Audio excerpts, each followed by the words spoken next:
I'll be sure to share it myself. Yes. All righty. Michael, you could start.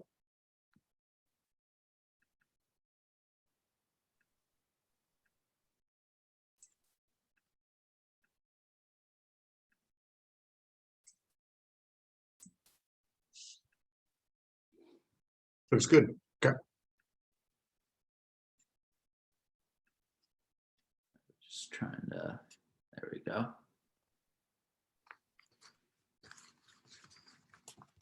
So hello everyone, my name is Michael Mabarakai and I will be providing a brief overview of my project with Inca Digital, which was sponsored by Nick Gaines. And specifically, I will be discussing Bitcoin sentiment analysis. So in relation to the pre-pandemic era, we have seen a massive cryptocurrency frenzy in the past year. And it has actually become so prevalent, it is even covered daily by Bloomberg, the Wall Street Journal, and other financial presses. So just to reiterate, cryptocurrencies involve digital currencies, which are decentralized systems that record transactions in a distributed ledger called blockchain. Bitcoin, which is the most well-known crypto, as of recently has a market cap of $2.2 trillion, which is truly a mind-boggling number. As mentioned previously, Inca Digital was kind enough to sponsor this project, which is a remote data and intelligence provider. So they have a data aggregation and analytics system, which was truly crucial to my study and gaining insight on blockchain, financial, and natural language processing data, or termed NLP data. So for my study, as mentioned previously, it was focused on sentiment analysis, which is the process of identifying and categorizing opinions in a piece of text. And this is in order to quantify the positivity or negativity of an opinion. So my actual study involved querying free search, NLP, and financial data. And I then utilized the NLP data to filter searches for sentiment data. And the sentiment data actually included social media posts from a wide range of users, which mentioned any cryptocurrency term. And the sentiment data was quantified and restricted to a -1 to 1 scale, with -1 being extremely negative and +1 being extremely positive sentiment. So what my end goal was to determine the relationship between the sentiment field and cryptocurrency price changes. So in terms of hypothesis testing, I set my null hypothesis to Twitter sentiment and Bitcoin price movements are independent of one another. So specifically, beta would be equivalent to 0. And my alternative hypothesis was that Twitter sentiment and Bitcoin price movements have a positive association. So in this case, we would have a beta greater than 0. So now I'm going to give a brief overview of some of the research on my end that was associated with this study. So the first step was to utilize the NLP data provided by Inca Digital. Specifically, I was able to interpret the NLP data by setting a keyword search where keyword was equivalent to Bitcoin. So as highlighted by the screen capture of the dashboard on the slide, this was developed using the Splunk software provided by Inca Digital. This yielded nearly 10,000 results, with the posts surrounding Bitcoin peaking in January of 2021. So as you can see in this dashboard, the sentiment data is highlighted by negative sentiment in light blue, neutral in dark blue, and positive in gray. So there was a strong decrease over time, with the fewest amount of results in April, and as I mentioned earlier, the highest amount of results in January of 2021. So this is a Bitcoin price to time chart. So the next step was to pull the respective data related to Bitcoin price changes, and this was using Inca Digital's financial data. So specifically, I derived these prices by filtering a search where the market underscore venue was equivalent to Coinbase. And Coinbase is a secure cryptocurrency trading platform. So the chart and data is reflective of the candlestick prices, which corresponds to the daily average, daily low, and daily high price. So the data was centralized on year to date, or January 2021 to specifically April 28th. So now I'm going to highlight some of the steps that I used in data interpretation as well as analysis. So the preliminary steps was to export the financial and natural language processing data, which, as highlighted previously, essentially allows us to analyze Bitcoin prices as well as sentiment scores. So in order to provide a well-rounded approach, we then filtered through the data set and calculated the average sentiment score from the nearly 10,000 results of sentiment data, as well as the average Bitcoin return from the candlestick prices for that same date. So what we had was about 82 observations in total. And as I mentioned before, these were from the dates of January 11th, 2021 to April 28th, 2021. So then I ran a correlation between average sentiment scores, and this actually resulted in a correlation coefficient equal to 0.008. So this was highlighted by the graph in the bottom right, which is obviously a poor correlation.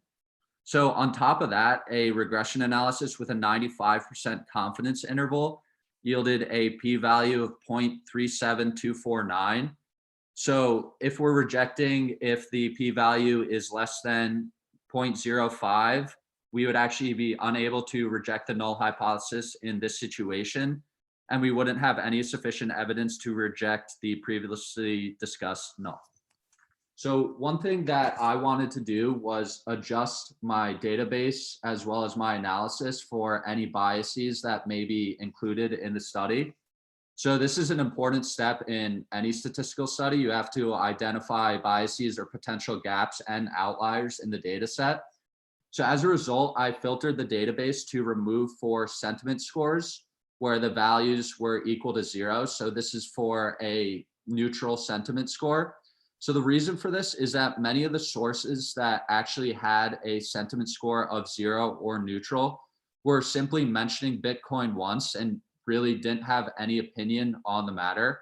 So this would in turn actually affect our calculation of the average sentiment score.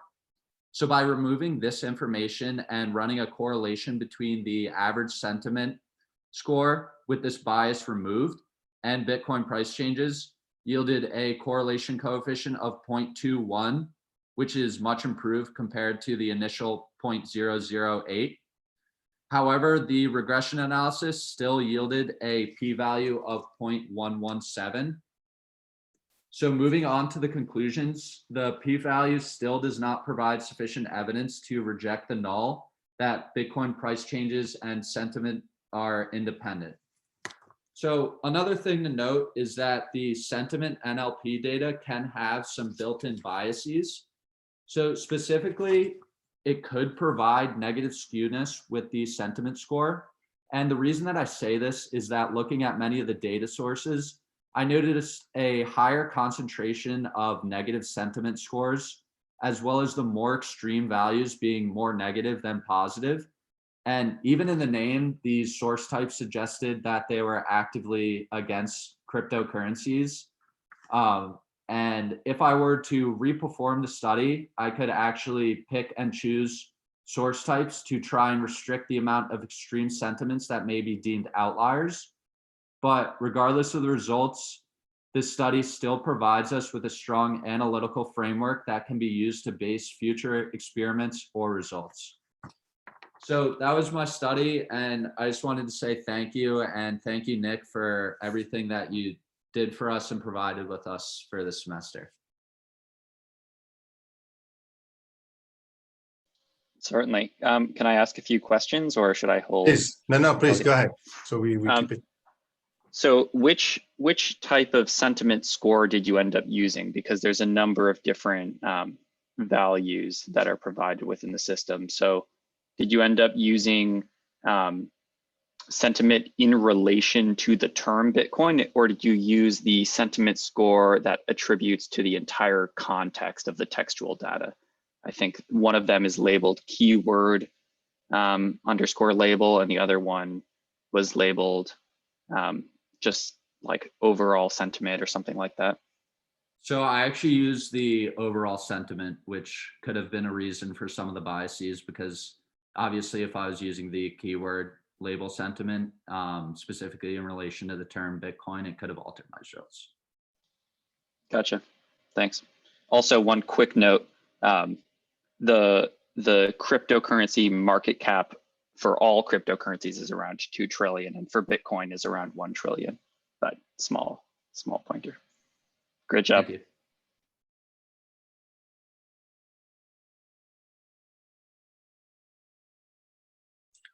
Marcella, you ready, or Ben or Kai? Who wants to go next? Yes, Okay, Guy.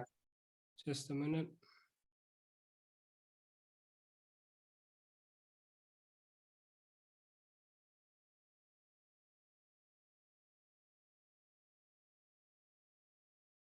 All right. Thank you very much. My name is Matsela, and I'll be presenting to you today my project with Inca Digital through the Lehigh. I'll just give a preamble of the I'll just give a preamble of the. Just a moment. Just give a preamble of the project. The underlying schematic of the project was pretty much to understand, first and foremost, the blockchain ecosystem, as well as find an opportunity to see whether any discernible interesting factors could be found through the cryptocurrencies. I undertook various methodologies. First and foremost, the first one was trying to establish factors that affect cryptocurrencies, such that they can be characterized assets. However, this study seemed quite not so interesting to further pursue. And then I went further on now to also pursue a multi-exchange analysis and model estimation of cryptocurrencies. Specifically, what I did was,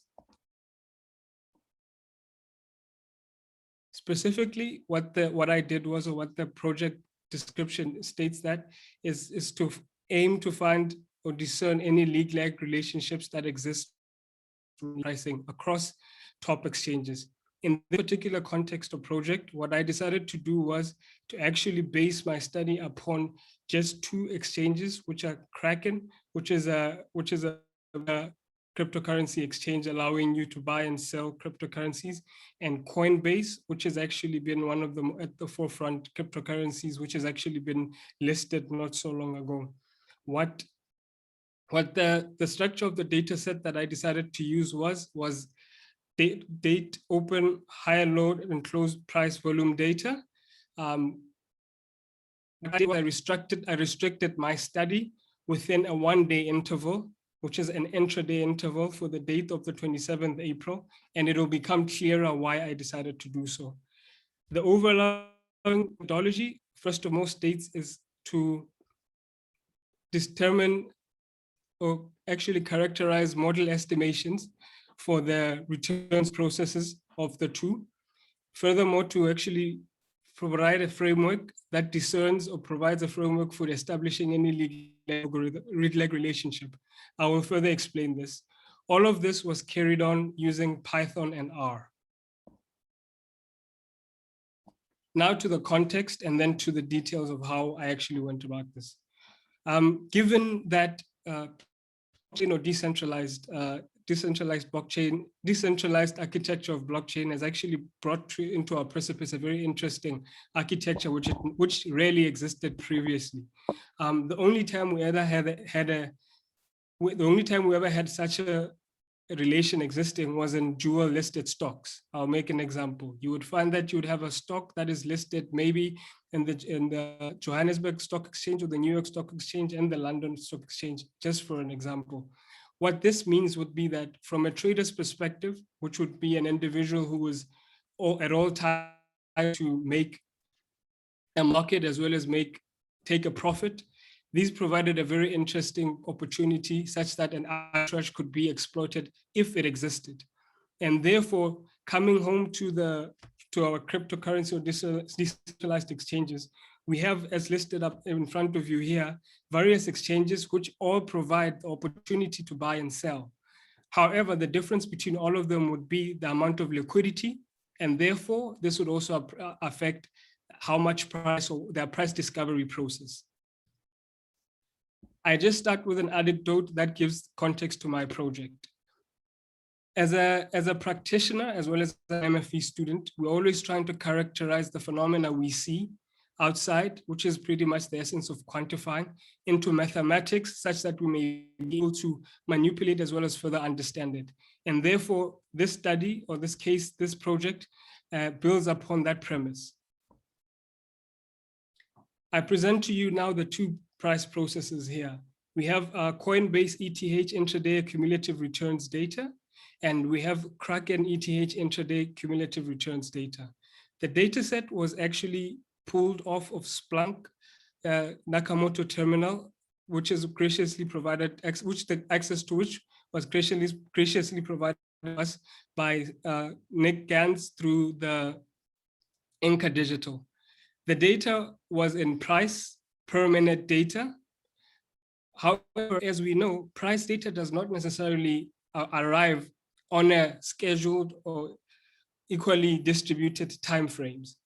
So the data that I dealt with here was a per minute time data for both from Coinbase as well as from Kraken. The data set was then exported from Inca Digital Platform Nakamoto Terminal, and Python was used to actually calculate the returns data sets, because in the studies like this, we're most interested in returns rather than the price process in itself. So what I did was I used Python to actually calculate the returns process, which is visible here for everyone to see in front of your screens, which is loosely explained would pretty much give us the value of $1 investment over the period of 1 day.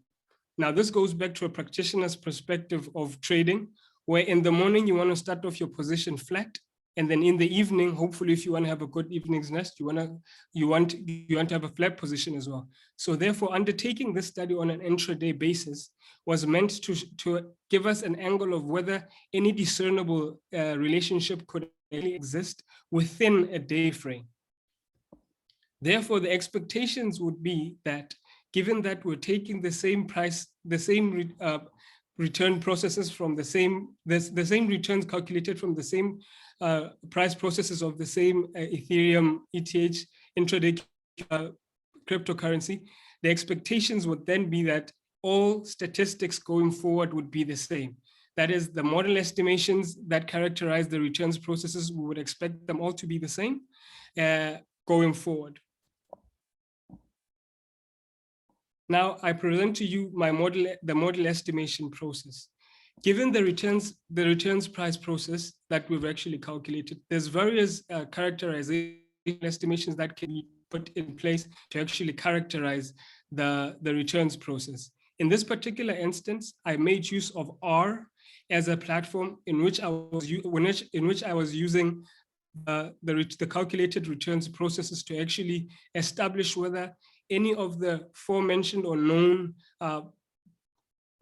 processes can actually characterize the returns processes. In essence, this would effectively entail determining whether or not the distribution of the returns processes that calculate for both processes actually fit either a diffusion process, fractional process, compound process, or point process. So this would essentially end up being a parameter estimation process where we pretty much take the data set, the returns process, and represent this or quantify this as a mathematical number. Furthermore, we also use the AIC statistic amongst each of the processes to determine which of these processes can actually describes the returns process data. I'll make an example for clarity. amongst the diffusion processes, we will parameter estimate, we'll run a parameter estimate for each of the returns processes, and amongst them use the AIC to determine which of the diffusion processes best describes the data. I will now present my findings. Using R as my source in this particular instance, with data that was pulled out of, as described, out of Inca Digital Nakamoto Terminal, the first process comes from a diffusion process that we use to characterize the returns process.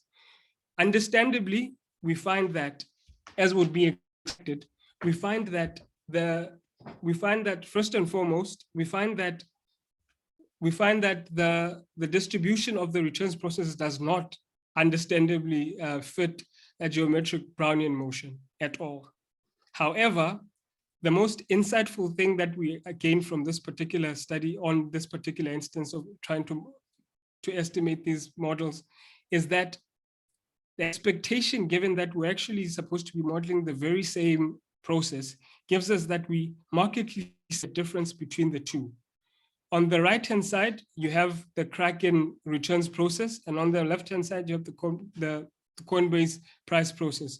You do note that if you look at the empirical data,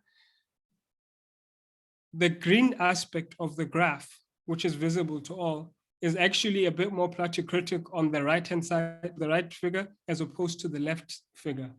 This clearly tells us that given that we're looking at two price processes, expectations, as clearly mentioned previously, would be that we would actually see the very same features. However, from this particular instance or running of the model, we actually find that what we actually end up seeing is that we find that there's actually a marked difference between the two. Irrespective, in terms of characterizing the geometric Brownian motion or the return process as a geometric Brownian motion, we actually note that the standard errors are quite low at a 0.004, which is a very acceptable standard to actually portray that it actually gives a meaningful information about the process we're looking at. I will move on to the second diffusion process. The Ornstein-Uhlenberg process is a normally used process within the finance sector. And we note as well in this particular instance that understandably, our return process do not necessarily fit the OU process at all. However, it is still markedly visible for all of us that we have a markedly different empirical distributional figure relative to the theoretical distribution.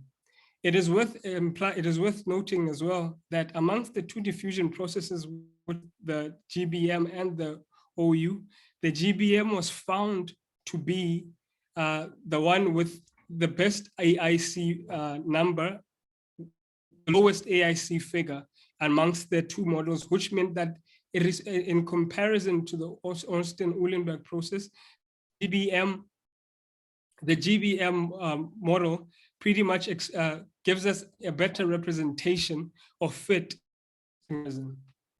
This will become more significant or relevant as I carry on with the presentation as to why this was an interesting find in this particular instance.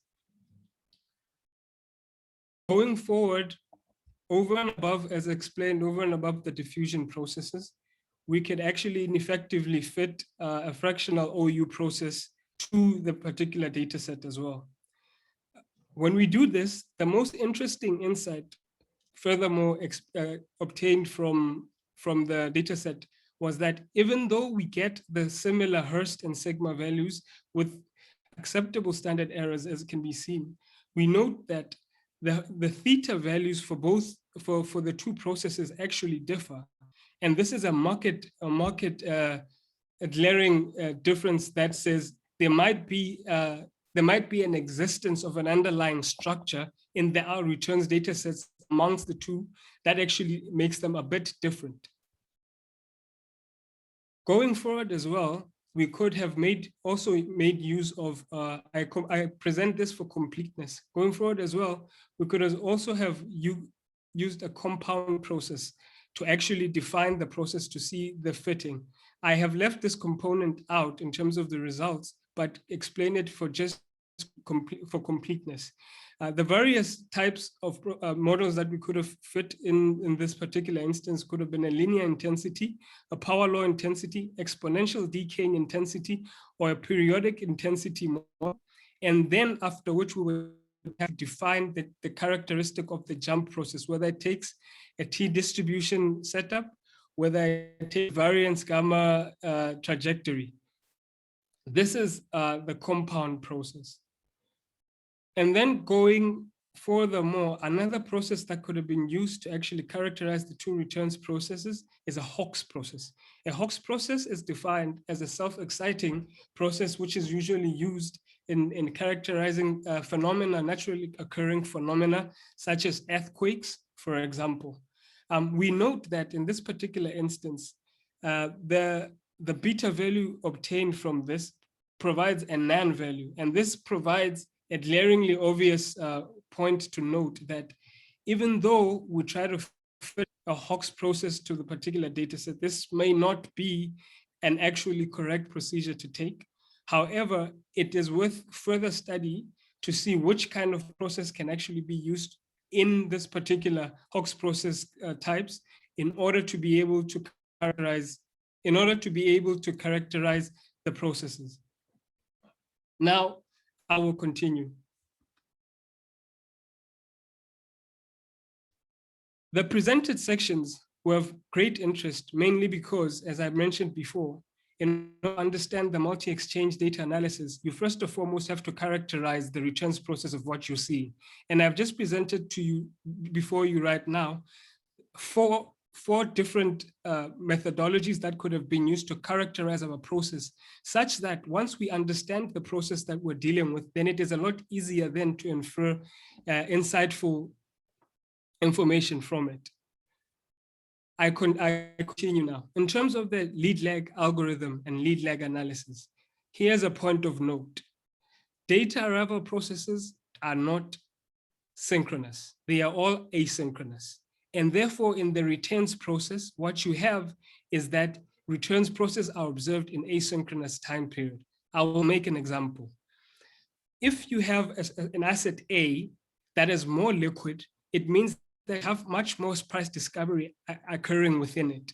I'll make an example such as asset A, between asset A and asset B. This means that between the same time interval, say 1 minute, you would have had a greater amount of return level action in comparison to asset B. So therefore, presenting to you lead lag algorithm to actually aim to discern the lead lag structure between the same Ethereum cryptocurrency trading amongst different exchanges, you would then have to actually resample the returns process such that each and every single one of them is within the same time interval in order to have a correct correlation figure. That is to say, you would actually have to weight the returns correlation with the time period. And this is actually a very important toolkit or to understand, since this can actually give you a more insightful insight into the data set that you're looking at. I will now, the presented structure utilizes what is called a previous tick sampling method, which effectively uses a previous tick in order to actually resample all of the data points into equal time buckets as clearly depicted below there, into 5, 10, 15, 20 time buckets. Why does this matter, and how can we make use of it? I will now turn to the Bachelier model implementation.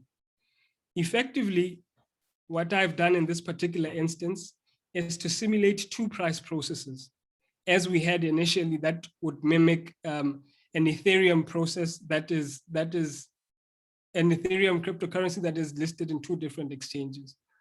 you have two independent processes here, which are clearly labeled X of T and X of T and Y of T. The two processes are independent. However, the two processes, return processes are independent. However, a correlation is added into the data set. So if you look at the cross correlogram on the right, at a time point 0, you have a correlation of 0.8, which is the static correlation that is added into the two price processes.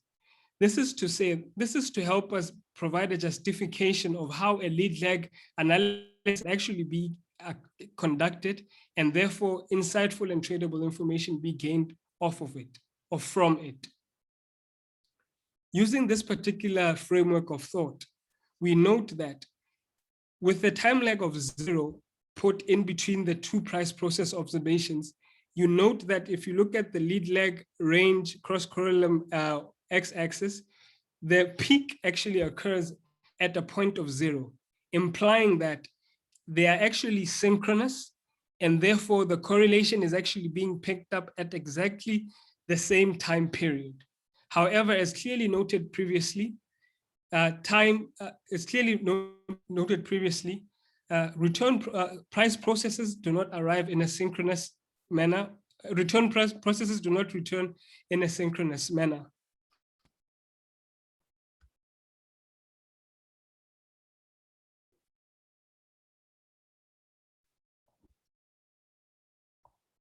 I therefore continue there to provide a clearer context of what I mean. Entailing a synthetic lead into the two price processes, we note that we're actually able to pick up a lead and a lagging parameter. I'll start off on the left-hand side.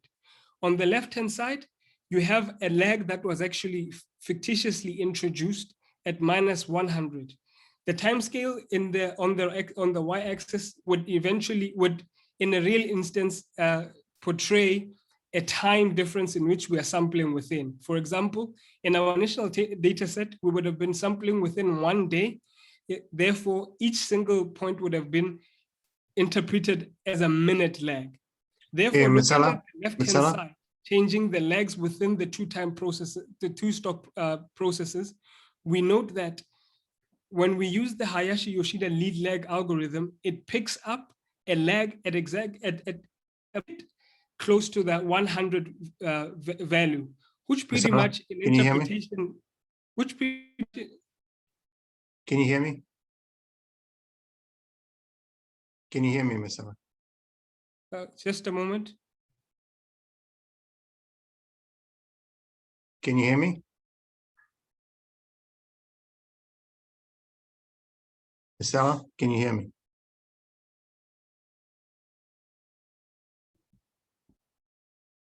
Yes, Professor? Can you hear me? Yes, I can. I think you're running almost 20 minutes, and there's 3 other people behind you. Yes, this is the last slide. Okay, very good. Thank you very much. Sure. Yes. Okay. So just let me finish up, sir. Yes. So the point of this particular instance, the point of this particular part of the implementation is to give us a context of the fact that having two processes and calculating their returns processes for dual listed similar processes, we can effectively, using the Hayashi-Yoshida lead lag algorithm, be able to discern presence of a lead lag in time period between the two.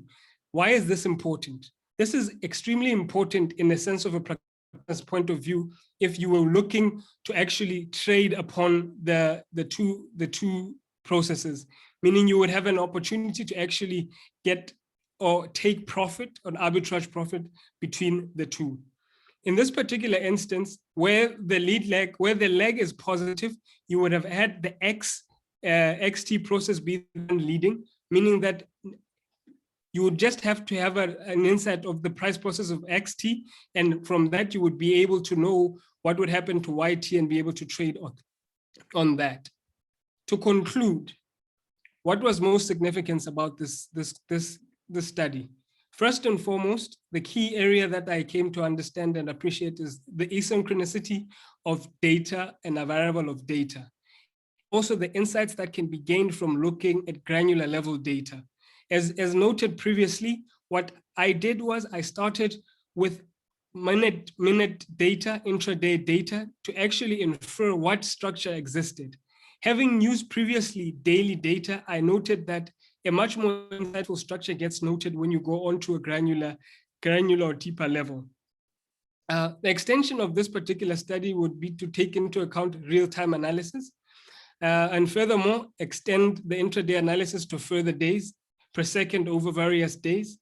More than that, use of the Hoax correctors KS test in the part of model estimation. I thank you very much for the presentation. As interesting a study as this was, I had to put everything together in such a short period of time. Thank you. Thanks, Mr.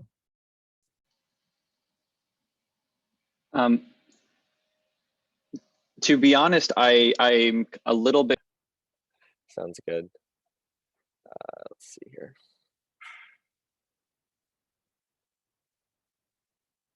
Thing I've done. So just to start, as we discussed in our presentation in the fall, the goal of this project is to do a forensic analysis on the trade volumes of different asset-based pairs across several different exchanges using the leading and second digit distributions given to us by Benford's law. And so what we do is we assume that Benford's law is our theoretically random distribution for digits, and by comparing the actual data sets that we collect to Benford's law, we can sort of get a sense of whether or not these distributions will follow a theoretically random distribution. So I put here just the two distributions in terms of percentages for the two distributions. I use the leading and second digits of the trade volumes that we compared to the collected data sets. Just a few assumptions on Benford's law. The numbers in a data set that is compared to Benford's law needs to be randomly formed. It can't contain any biases. The numbers must have at least 3 digits. And then the leading digit is what we assume to be like a 1, 2, 3 in the start, and then can't be a 0 for the leading digit.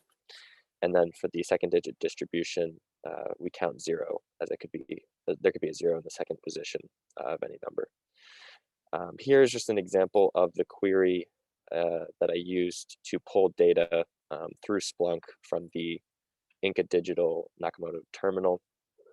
You can see basically there's a built-in function built by Inca Digital that sort of aggregates the trade volumes and then sort of puts them into buckets depending on the leading or the first digit of the trade volumes, so that we end up with the count of numbers, or the count of trades that occurred with a leading 1 or leading 2 or leading 3 and so on. And that's sort of how we collected the data. So we ended up with essentially the counts. So, the number of trades from Bitcoin to USD on, Binance, for example, during a specific time window that we specify.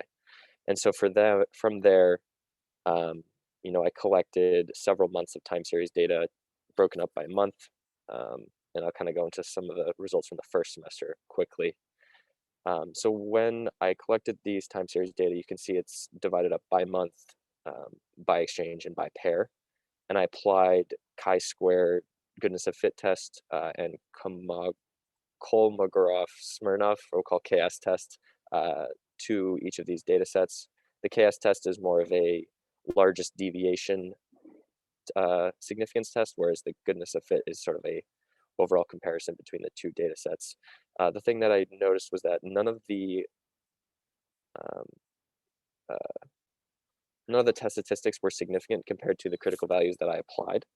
And that's something I highlighted in the first semester. And I recognized that this was a fault of the statistics tests, as they didn't really reflect what was actually going on in terms of major deviations. Same thing with the second digits. There was no actual significance in terms of the test statistics, but when I pulled up a lot of the graphs, which you'll see here in a second, there does appear to be major deviations from what we would assume to be a random distribution. So this is the leading digit distribution for Bitcoin to USD. You can see it pretty well follows Benford's law, that red line, especially compared to some of the other distributions. So here, for example, is the leading digit distribution for Bitcoin Cash to USD over a few month period in 2020. So we noticed that HitBTC, the exchange, especially for the Bitcoin Cash to USD pair, had a lot more deviations from Benford's law than a lot of the other exchanges and pairs. So that was something I wanted to really look into in the second semester. And so here again, the second digit distribution for Bitcoin Cash to USD really presented itself as an anomaly. And you can see even for Binance and Coinbase Pro, there was a interestingly large number of zeros. So that was another thing that I kind of wanted to look at the next piece of the analysis. So second semester was really sort of digging into some of these anomalies and sort of comparing the exchanges with an emphasis on the HitBTC exchange. So here, once again, I performed a chi-square test on a much larger data set. So this is monthly data just for HitBTC over a much larger time horizon, just because we had more data, given that it started in April of 2020. And once again, there was no actual critical values just because of the deviations. Well, so my original thought was that the law of large numbers would sort of indicate that if these distributions were random, they would very closely follow our theoretically random distribution or Benford's law. And even when they didn't appear to be critical values just based on the traditional chi-square test. So I more often than not used the graphs as a way to kind of compare the different exchanges and sort of notice the patterns that we could sort of explore. So the first thing I wanted to pull up was this, the Bitcoin leading digit distribution by month for HitBTC. And there are some anomalies, but I would say in general, this relatively closely follows Benford's law distribution, besides a few anomalies in the leading digit of 1. But when I pulled up, so this is an example of the second digit distributions of Ethereum and BCH. So these are, the three graphs are for Binance, Coinbase Pro, and HitBTC. I circled the 2 HitBTC graphs. But what you'll notice is that they have a major anomaly for the digit 6. It appears much more frequently than you could even reasonably expect to occur in a random data set. And you also notice that on the left side of the screen here, all 3 exchanges have a similar pattern for the second digit being 0. It's much more likely to occur than would be under a theoretically random data set, which is Benford's law. In the case of HitBTC, it also just contained a deviation for the digit 6, which was consistent across different coins in this case. So that was something quite interesting to observe.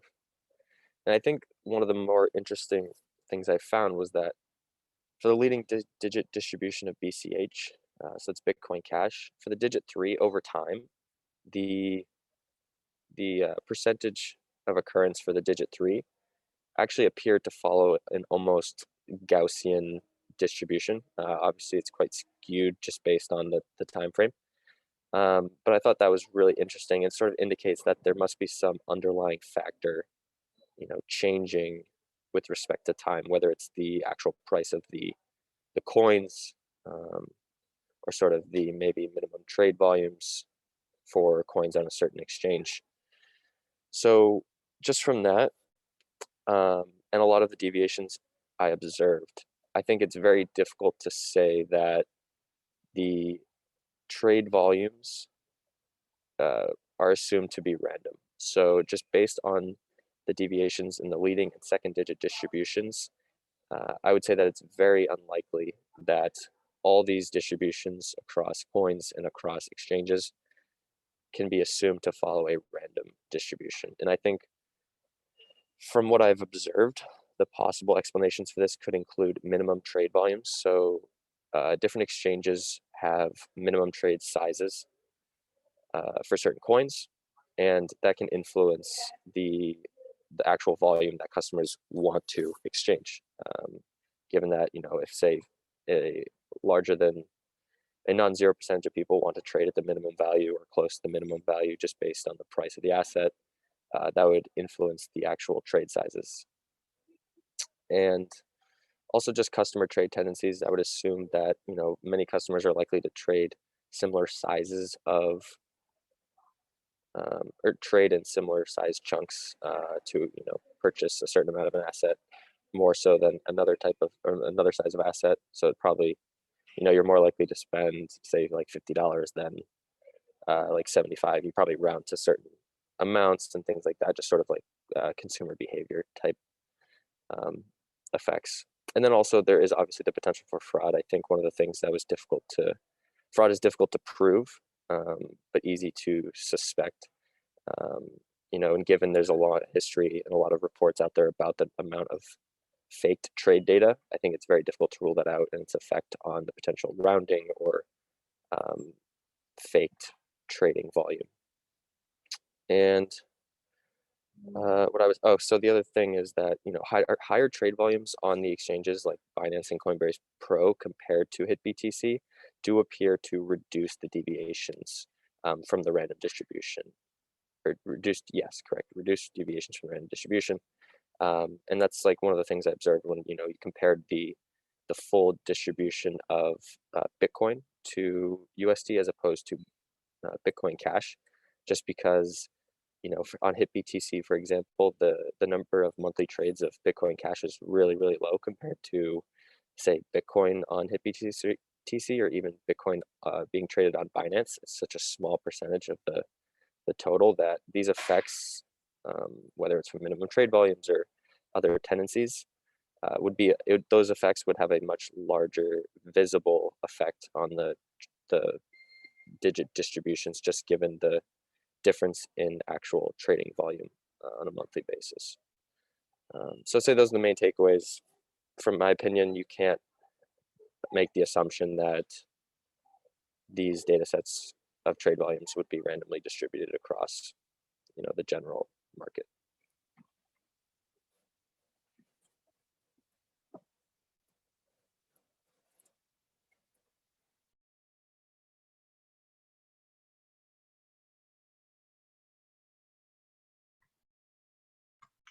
So hello everyone, I'm Jisoo. So I'm here to present my project.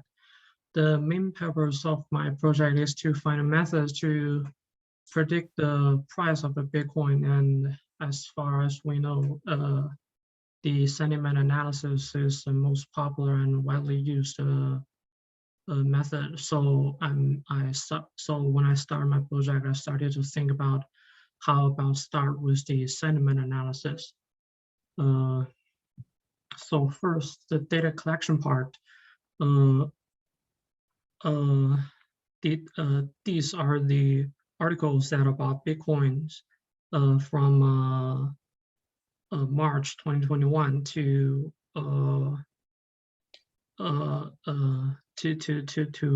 yesterday, which I rerun my program recently, and these are all the articles that I scrapped from Google News with Python. And those are two groups of Bitcoin price data that are collected from internet, which I'll talk about later about how I use them. So in the first part, the sentiment analysis part, the first step I did is to find a polarity of each article and define their sentiment based on their polarity. And here's the counts of each kind of a sentiment. As we can see that most of the articles, they express a neutral attitude towards Bitcoin, but many of them keep a positive attitude towards Bitcoin. So here's the above figure is the sentiment sum over time, and the below one is the average sentiment over time. As here we can see that the polarity fluctuate around 0, but many of them are still above this line. So, and here is a scatter plot, but as far as I know, it's not make sense to compare the polarity with the price directly. So I did a first order difference and compare its daily growth with the polarity. And the figure on the right side is a scatter plot, but we can also find that it seems that the direction of the price movement may not have a direct correlation with the polarity. Is this So for the next Bitcoin step, and ETH? Sorry to cut in. Is that for Bitcoin and Ethereum? no, What are the prices for? it's just the Bitcoin price. Okay. Oh, growth is on the right. I see. Sorry about that. So I did a first order difference. And I trained the data, I slapped the data into a training set and testing set. And here is my result. The blue points represents the training sets, and the red points represents testing predicting points. As we can see, the result is extremely unsatisfactory, and the correlation I didn't it's not shown here, but as I remember. But I remember that the correlation number is quite small. There's a poor correlation between the polarity and the daily growth. So maybe there are some reasons that the result is not quite good. Maybe my data, my information source is not good enough because I just grabbed them. I just grabbed the news articles from Google News. There are many other resources like Reddit, like Twitter, and my data set is just covered like a 2-month period. So the data set looks not big enough. But my main purpose is to find a way to predict the price. So I started to think about what about I just use some machine learning and try to predict the price directly. So here is my model. I use a model called a support vector machine. So the support vector machine is like a discriminative classifier, formally defined by a separating hyperplane. Well, in other words, it gives a label training data, and the algorithm outputs an optimal hyperplane which categorize new examples. Like for example, in this figure, in 2-dimensional space, this hyperplane is a line, just dividing a plane in 2 parts, wherein each class lay in either side. And here is my result after I set up my model. As you can see, the model accuracy is only 0.37. It's as far as I know, it's quite a bad model. But as you can see, I used 2 parameters. The first one is a regularization parameter. I used it. I made it equals to 1,000, and I let gamma equals to 0.00001. And if we look at the prediction result, we can see here is the prediction result, and here is the actual number. The difference between those 2 numbers, I think is unacceptable. But if we try to change the parameters, like for example, if we change the regularization parameter, which is C, for a large value of C, the optimization will choose a smaller margin hyperplane if the hyperplane does a better job of getting all the train points classified correctly. But in other words, if I increase the regularization parameter, the model will be more complex. So in this way, it sacrifices the simplicity of the model. And there's another way that we can increase the model accuracy is to decrease the gamma, but the gamma parameter can be seen as the inverse of a radius of influence of samples selected by the model as support vectors. And the gamma parameter defines how far the influence of a single training example reaches. So if we decrease our gamma, it makes the model harder to capture some complex pattern, which will sacrifice the originality of the model. And we are in a special conditional, like we're in a pandemic, so maybe I think there's an influence to the data set. So I also choose a 2 years data before the pandemic to run this model using the same parameter. And here we can see the model accuracy is way better than the last result, is 0.74. And if you compare the prediction result and the actual result, the results are much closer. And if we also like increase the C or decrease gamma, our model accuracy can be better. But as I mentioned before, it may sacrifice the simplicity of the model or the originality of the model. And so if we look back to the Bitcoin price in this year, we can see a rapid growth here.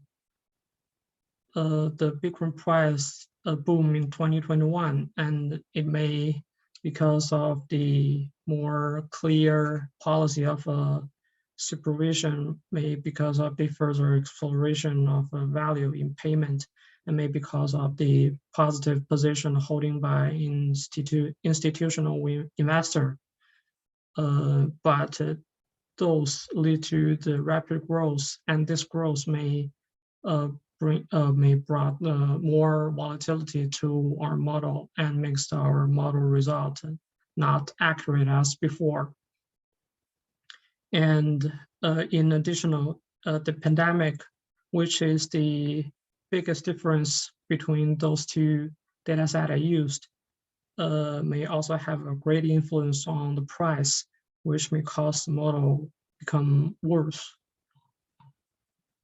So that's it. What did you use to make your model? I'm interested. Excuse me, what do you mean? Did you use like one of the Python machine learning toolkits for creating your model, or what? I use what machine tool set? learning in Python to create Okay. the model. Nice. And was that your first time doing so, or had you used machine learning in the past? Well, using Python is my first time, but I have several experience in using machine learning with the other programs like R or yeah. Gotcha. Good job.